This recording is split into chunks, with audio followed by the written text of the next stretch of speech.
Welcome back to Inside the Den. I am Chris Murray with my co-host Jared Vasquez. We have a very special guest. I actually believe the first sitting Wolfpack coach to join the podcast, Jake McKinley of the Nevada baseball team. So I guess how does it feel to be the first Wolfpack head coach on Inside the Den? I would have never guessed that, and I'm pretty honored about that. You had other options, and no, I feel honored to be first. Thanks for having me. We're going to talk a little bit about the upcoming season, kind of get into your backstory as well, maybe some MLB news and notes because you used to work for the Brewers organization. But let's start with the Bobby Dolan dinner that is upcoming here in late January, January 25th. You guys are having Hunter Pence as the guest speaker. So how did that play out? What excited you about potentially getting Hunter to speak with the team and the community? Yeah, so I had 1 year under my belt of going through the Bobby Dolan process. And here's the thing, I'm sure you know this, but I don't know if a lot of people know this, that the Bobby Dolan dinner actually saved the program back in the 80s. So the decision was effectively made to cancel baseball at Nevada. And it was, the Dolan family and the community rallied together. They put this fundraising dinner on. Tommy Lasorda was the first speaker, and it saved the program. So, it's such an important event, and I've learned a little bit about its history. So this will be the 39th year of doing it. And when we went through the speaker process, I wanted to check a couple boxes. One, I wanted it to be somebody that could, connect with multiple generations. And you just can't find people that don't like Hunter Pence. Obviously, he was so pivotal in the Giants' runs back in the early 2010s. But kind of an unorthodox player. Also, a mid-major player. He played junior college baseball, so he's kind of one of those self-created guys, kind of a grinder. So he checked that box for me. I was like, I think people that were, been baseball fans for decades will love this guy, and I think younger people will love this guy. So he was a huge target for us. So fortunately, had some friends in the Giants organization that helped us get in touch, and he said yes, he actually has some love for Reno. So we are super excited to have him. I think he's going to be great as it relates to selling tickets. We've already seen that. Ticket sales have been really good. But at the same time, I think he's going to be invested with the people there. He'll be invested with our players, with the people at the event. So we're super pumped to have him. For those who have not been to the Bobby Dolan dinner, I actually took my family once, and my mom won an auction item to stay in Jay Johnson's house and catch a Padres game. So we did a family trip down there. But I've been several times. I guess for someone who's never been to the Bobby Dolan dinner, what is your pitch to why they should get tickets and come out to the event? Yeah, so, obviously, first of all, if you have any love for Nevada baseball, it's a no-brainer because it literally does allow our program to exist. It's saved our program. So there's history, but also, year to year, we're so dependent on that event to operate. So it does support our baseball program. But at the same time, I've been to fundraising banquets, and then I went to the Bobby Dolan dinner last year, obviously, and it's just a different level. The food, first of all, is really good. A lot of times at banquets, the food's not great. Food's outstanding at the Bobby Dolan dinner. But the ability to interact with players, with coaches, with the speaker, it's a very intimate event. Even though there's a few hundred people at the event, you can be very involved. So that's another thing. And obviously, like you mentioned, auction items, really cool auction items. There was an auction item last year. I actually like to skydive, fun fact. So you're not too big? 6'5"? No, the parachute opens for 6'5" people. It doesn't discriminate against height. Discriminates against weight. Yes. You just pay extra. But anyways, there was a skydiving day with me. So actually, Nicole Donnelly, who's a huge friend of the program, won the package, and yeah, we went skydiving in Lake Tahoe together. So that will be on the ticket this year if anybody wants to skydive with me. But also, there's just awesome auction items that you can get at huge discounts that also go towards helping the program. So it's just a really, really fun event. But also, it's intimate. It's a little bit laid back. You really get to know, I think, the baseball program on a deeper level. And also, for anybody that's a Giants fan, the opportunity to connect and see Hunter Pence, I think, is pretty unique. Absolutely. Let's get ready for the season. So you guys recently released your schedule. First 15 games on the road. That's kind of typical Nevada baseball because you never know about the weather in February and March here. You guys are hosting a couple of Pac-12 schools, Arizona and Oregon State. You play at UCLA. So what excites you about this schedule, and why should people go out and get season tickets? Yeah, for sure. So, you mentioned obviously starting on the road. So we played, I want to say, Game 5 at home last year, and we had a plow company come out, plow from midnight to 6, and then the coaches, we were shoveling the perimeter. So there's a piece of me that's kind of glad, you know what I mean, just because it can be a little bit turbulent early with weather. But you know what? If you're going to play in the postseason, you've got to win on the road. So I think there's a component of that, like going on the road for 15 games, playing some tough opponents. I think it's good for your players as it relates to playing deeper into the season. Like I said, you got to win on the road in the postseason. So we'll get some good practice early against some good teams. But I think the home tilt is good. Obviously, the Mountain West schedule, I think is going to be strong. UNLV comes to town, for example, and then as you mentioned, Oregon State comes to town, and we'll have a couple games at Greater Nevada as well. So I think the schedule does a good job of like bringing in some strong non-conference opponents. Houston Christian comes here actually early May. Lance Berkman is their head coach. So I think that'll be a tough opponent. But I think just from a fan experience perspective, we've worked really closely with our marketing team, also people in the community to drive cool game day events. $2 beer night. I don't know if I'm allowed to say that on the air, but $2 beer night is a hit.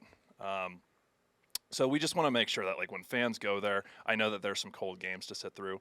Hopefully it's not as cold this year, but I think the game day environment is going to be good. There's going to be great promotions, but also I think we're going to put a great product on the field that people can be proud of. Yeah, talk about your roster. I mean, some turnover, obviously. It's your second year as coach. That can obviously be a challenging year, but just talk about like what you like from your team so far in the offseason and what it could look like come spring. Yeah, I felt like mid-October to now has been really productive. It's kind of like we finished fall ball mid-October, transition into like an individuals window where we could really target some things, and I felt like certain guys have really separated themselves. One of the things I was excited about early is depth. I think that's where we were really we were thin last year, and I think the depth is in much better shape. As you go through a season, you're going to have things happen. Guys miss games, injuries, whatever, and if that happens, I think we're in a good position. But at the same time, I think some of the front-end talent is really exciting. A couple names, I think. Obviously, like Jesse Pierce returns from last year. He had a great year. He's all-conference player. But Justin Akal, shortstop from Pitt, hit 10 home runs in the ACC last year. I think he'll be a big piece of this year. Bryce Matthews, he's one of the best prospects in the country out of high school, went to Arkansas, has ended up at Nevada. Really, really toolsy player. But I just think, top to bottom, the floor of talent has climbed quite a bit. And then lastly, from a pitching perspective, it's talked about so much how much difficulty there is pitching in altitude. And this whole conference is pretty hitter-friendly. I think San Diego State's probably the most neutral park. But I think from a pitching perspective, we have a lot of guys that can strike people out, which I just think you have to do here. The whole pitch to contact mantra or sinker ball mantra that one might think would be good in Reno is actually not. And I'll tell you a funny story. Last year, we played New Mexico. They had a left-handed hitter hit a home run to left field, so opposite field home run, and he hit it 86 miles an hour. So at that point, I was like, yeah, no more pitch to contact. Yeah. We have to strike people out. And I think we have the personnel to do that. I think we have a good blend of velocity, stuff, maturity, and also experience, guys that have done it.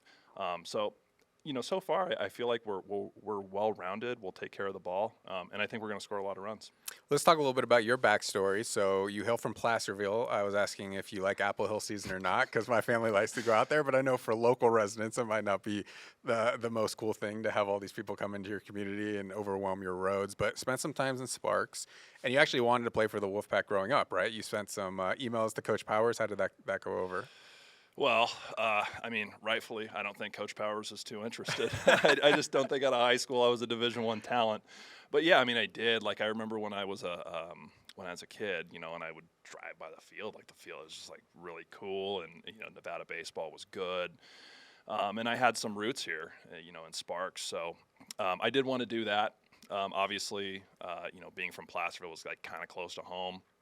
But my interest out of high school really was Nevada, and it was actually Sac State because that was the other close Division I school. And I went to junior college, and I got cut out of junior college my first semester. So it tells you those coaches probably were on the right track. But I was fortunate that I hit a pretty good growth spurt when I was like 19 to 20. I was always a really tall kid in high school, but I didn't grow into my body. I was kind of that kid that would like trip over his shoelaces when he was like running in the outfield. But I did grow into my body. Got a lot of velocity when I was a junior in college. I started throwing, upper 80s, low 90s at that point. But I was at an NAIA school and had a great experience. Loved my coach. and ultimately then I kind of discovered like I'm probably going to be a coach. I was fortunate enough to play a couple years of pro baseball in the Golden League. You remember the Golden League? And the Reno Silver Sox actually played at Piccoli. So I personally have given up a few dingers at Piccoli. That's an honor. But, yeah, what an honor. But yeah, you know, like all those steps led me to obviously going to coaching. I got into coaching when I was 21, and you hear coaches sometimes talk about like, you know, why'd you get into coaching? And they have these beautiful answers. Like, I just wanted to give back and help. I was playing independent ball and I didn't have any money, so I needed a place to train for free. And that's actually why I got into coaching. I always thought I might, but that's why I got into it. And then once I got into it, you know, realized like it's what I wanted to do. Fortunate enough to get into pro baseball. It's a funny story. When I was in pro baseball, there was always like a couple jobs across the country that I thought like if that ever opened, I would leave pro ball for that. And this was always like at the top of the list. So it's ironic how it all worked out and came full circle. Yeah, talk about your experience with the Brewers. You served as the vice president of player development. Just, you know, that experience at the major league level, did it help kind of develop you into the coach that you are, and obviously a talent evaluator? Yeah, for sure. It was a great experience. I started as the pitching coordinator, and then it ultimately ended as the VP of player development. But I will say, you know, just like from a resource perspective, you know, resources are really good in Major League Baseball, as you know. You know, the talent is obviously really good. So it helped me as a coach. You know, I think coaching in pro baseball is a little bit more of a collaborative effort with the player, especially with guys that are like AAA or higher. They're so polished at that point. I feel like a lot of times they drive the coaching piece in terms of like what do they need. I feel like they have a good feel for that. So you become more of a partner in that. But like working alongside people like Craig Counsell, I love Craig, and Pat Murphy, the current manager. I actually talked about him in my press conference with Nevada, just how big of an impact Pat Murphy had on me and how great of a coach he was. But it just felt like you were just around like really, really elite people all the time. So I think it makes you elevate as a coach.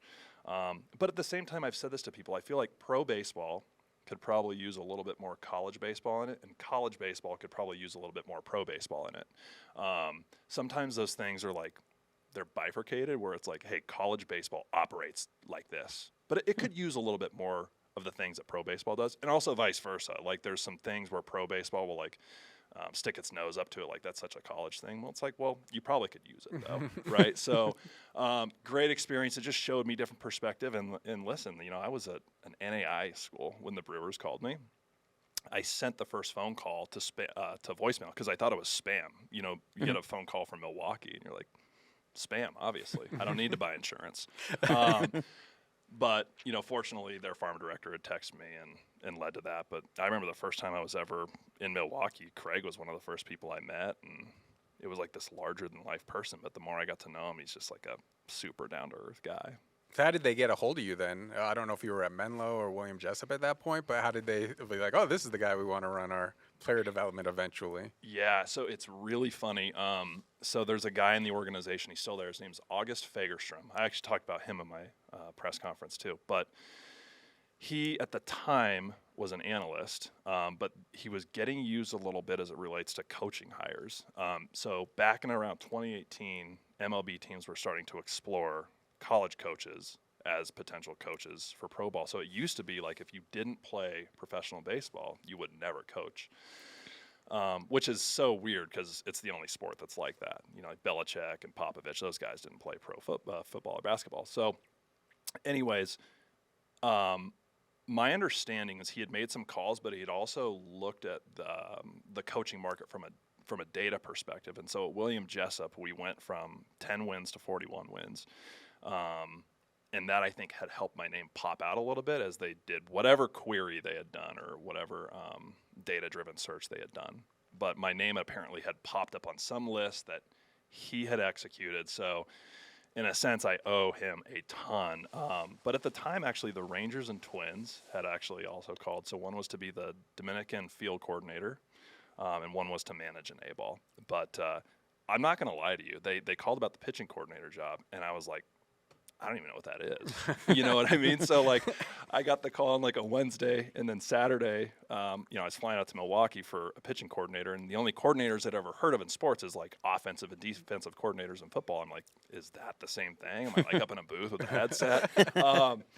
But, learned it kind of, like, on the fly. And fortunately, the Brewers, being a small market team, I think they're willing to really push the envelope in the development space and, like, lean on someone like me or people like me that can maybe bring different ideas. So I was really lucky that's the organization I ended up with because, they were willing to move away from non-traditional approaches. And that's interesting in baseball specifically.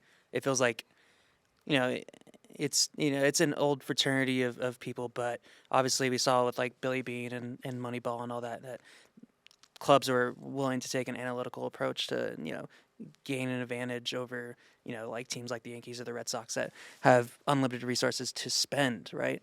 But during your time there, was there a big push for like analytics and like replicating what the Rays do or even the Athletics do to compete with the bigger, Yeah, clubs? yeah.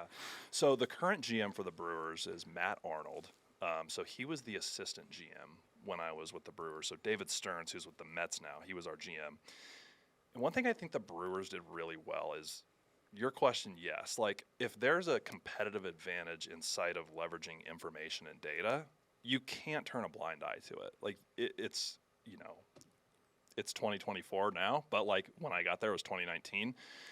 And that was proving to be a competitive advantage, not only in, the game management space, but also the player acquisition space. So you have to at least look at this. But what the Brewers did well, too, is played the other side of it too. Like, players are human beings and they have emotions and they deal with ups and downs. And as a practitioner, you have to be able to navigate those things too. So, to answer your question, yes, like being a data informed organization was a non-negotiable, and we had to be good in that space. But we also had to be good in the space of dealing with human beings that play baseball. And you can be as smart as you want with data and analytics, but if you can't convey it and connect it to the heart of a player, it doesn't even matter.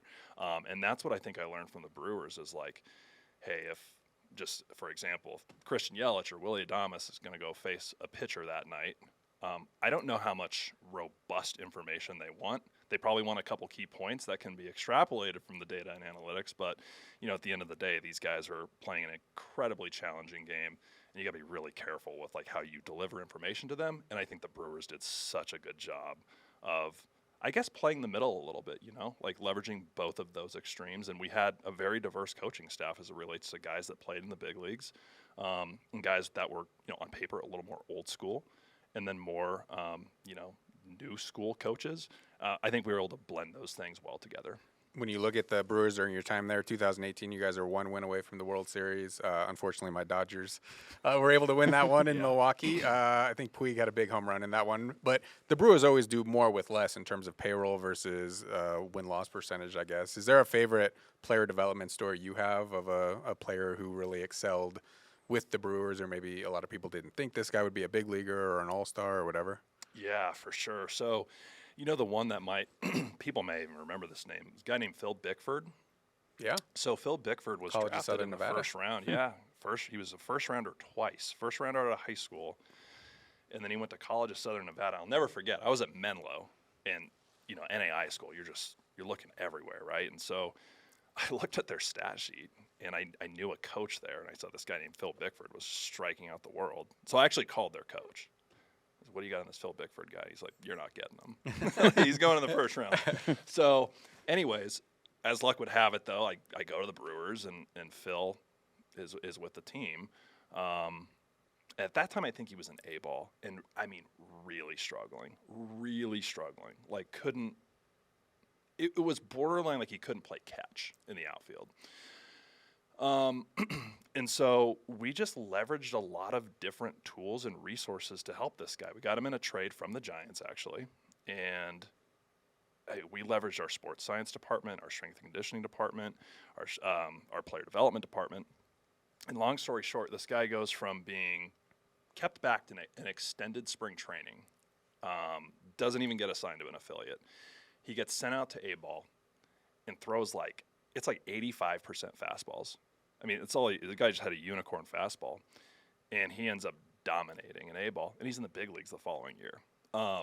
That for me was a crazy story, seeing a guy that couldn't play catch in the outfield, that was a first rounder twice, so the career seems to be phasing out, and he gets to the big leagues, goes to the Dodgers, actually pitches in big roles for the Dodgers.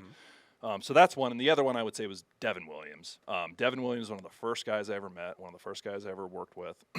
And I remember in spring training, again, I'm just trying to understand some Spanish lingo that's going on. I'm trying to remember people's names. And this guy named Devin Williams, who was an A-ball guy at the time, throws bullpen. I remember telling the people in the office, I was like, hey, this Devin Williams guy's pretty good. But he'd always been a starter. So we had moved him to the bullpen because he had 2+ pitches. He had one plus pitch. He's got that crazy changeup. So he goes into the bullpen, and he gets to the big leagues that year. Starts in Double-A, but the fastball velo started to tick up. It was upper 90s. But the funny thing about Devin Williams again is he was kind of a whatever minor leaguer for a little while, just as it relates to his numbers.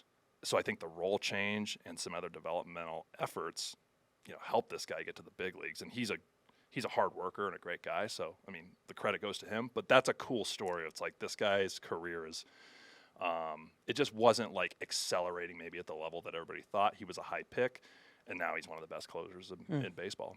Yeah, that's interesting. You talk about player development and towing that line between development and analytics, right? How does that translate to college baseball? Obviously, in the pros, you can look at stat sheets and dig through a bunch of metrics, but I'd imagine it's a lot different considering that you're pulling from high school kids and then potential transfers, right? So I'd imagine that part of the process that happened in the major leagues is somewhat different in college baseball. Yeah, it is. So I think as the coach, you wear more hats in college, right? So when I went to hire a coaching staff, what was most important to me is we had people that knew how to interpret the information, how to leverage it, and also communicate it to players. So I'd say in a situation like Major League Baseball, you have baseball information departments, whole departments that manage that. And by the time it gets to the coach, it's a pretty user-friendly document, right? But in college, there's really not quite as many middlemen. We have built out a better system as it relates to leveraging student managers, people inside of the university in certain educational departments that have helped us in those spaces. But we as a staff have to be able to interpret that. So Mark Moriarty, our pitching coach, Jordan Getzelman, our hitting coach, Noah Shackles, our other assistant, they're really, really good with data, but also they can communicate it to a player. But to that point, we've also invested substantial money into resources that can help speed that gap up a little bit. So TrackMan, for example. TrackMan was here before I got here, but we have TrackMan in our stadium. We've purchased a portable TrackMan unit, so whenever we throw a bullpen, everything's captured. So you would never come to Nevada and see us holding a radar gun up. The TrackMan captures it, but it also captures the pitch movement. But I think the final piece of that is player education, where they've got to be able to look at a TrackMan plot, a chart from a blast sensor for the hitters, a baseball cloud chart, whatever it is, they've got to be able to look at that and interpret it themselves too. Because I think one thing data does is it allows athletes to kind of self-organize too. So it's you think about it as simple as if I was going to go run a mile and I wanted to beat my time, well, I would time it. You know what I mean? That's what I really think is the simplest way to describe this is I think sometimes data gets complicated as it's just a bunch of nerds on computers spitting stuff out, and I don't really think that's it. It's a barometer to say, tell the story of what your eyes see, but also give you low-hanging fruit of where you can improve. But at the end of the day, to your question, as a college coach, I have found you have to wear more hats.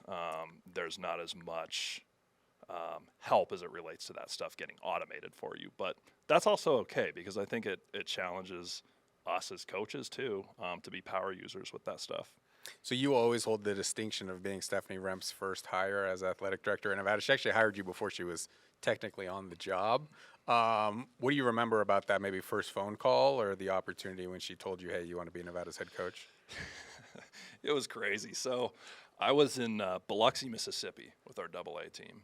And somebody had texted me and said, hey, Nevada just opened. And my tight circle of friends, I'd always said, like, there's a couple jobs I would leave. Nevada was one of them. And then I heard that they just got a new athletic director too. So really fortunate that my agent had known her in the past. And so I called him and said, hey, is there anything you can do to help me here? And then so like she was transitioning in from LSU, and so I flew from Biloxi, Mississippi to Zebulon, North Carolina, another minor league destination. But yeah, my first call with Stephanie, it was crazy. So she was in the airport. She was like transitioning from like TSA to the gate, and she's like, hey, I'm going to be muting you when you're giving me answers. So she's like, I'm still here. So she was just like hitting me with questions. But the thing that I realized about her is she's sharp, and she asks very thought-provoking questions with like so much haste. Like she's so good at asking good questions without having to like what at least appears that she's thinking a ton about your question. Like she hears it, she asks you great follow-up questions. So the thing I realized right away is she's really smart. But as I got to know her through that process, is she's very coach-centric. And I think every AD is a little bit different. Like I think some ADs, they've got to be well-rounded, obviously, but I think some ADs are just like budget, academics, right? But it just seemed like her motto was like, as the coach, what do you need to be successful? So I thought we had good conversations around that. And then so I flew back to Phoenix. She called me. She's like, hey, President Sandoval is going to call you tomorrow. And he was like in Europe, I think. So I talked to him for 15 minutes, and then she called me, and she's like, hey, you want to do this? That's how she offered me the job. She said, hey, do you want to do this? And I was like, yep. I was prepared to say yes from the start. I think I said yes before we talked about anything as it relates to salary or contract length or anything like that, because I knew this is where I wanted to be. Yeah. Last question for you. So we talked a little bit about the Bobby Dolan dinner and how we could potentially skydive with you. So what got you into skydiving, and what was the feeling the first time you did it? Yeah, wow, good question. So when I was in my 20s, a buddy of mine named Tyler, we had made these like bucket lists before 30. I think it was 28 things we wanted to accomplish before we turned 28. We made them when we were like 24. And skydiving was one of them. And it was an off season. I was at Sac State coaching, and I just like called him on a Friday. And I was like, "You want to go skydiving tomorrow?" Because I had seen that there was a skydiving center in Davis. So that was where my first jump was, Davis, California. And so we just kind of like spontaneously did it. And I've always heard these things of like when you skydive, you're gonna feel like this euphoric feeling like you're just floating. I don't agree with that. I think it feels like you're falling extremely fast out of an airplane. Oh, yeah. But I will say though, like it in sports we talk a lot about like being present. You just be in the moment. Don't worry about the future or the past. There's nothing in the world that will make you more present than a skydive, in my opinion. Because like, what are you really thinking about when you're falling out of a plane? Like you're thinking about that. You're present, and I think that's like a powerful feeling to like truly be present. We can like try and work on it, but it is a hard thing to do. But skydiving forces it. And it's also like a massive adrenaline rush. So when I got to the ground, I was ready to go again. It's just such a cool feeling. And people always ask me, like, why would I jump out of a perfectly good airplane? It really is like a once in a lifetime experience that I would recommend everybody try once. And you can do it with me if you come to the Bobby Dolan dinner. There you go. What an opportunity. That's a great way to wrap it up. Yep. So if you want to bid on that, just head out to the Bobby Dolan dinner. Tickets on sale January 25th. Thank you so much for joining us. Yeah, thanks for having me. All right, that is it for this episode of Inside the Den. We wish all of our viewers a happy Christmas and New Year as we wrap up 2023, and we'll see you on next week's edition.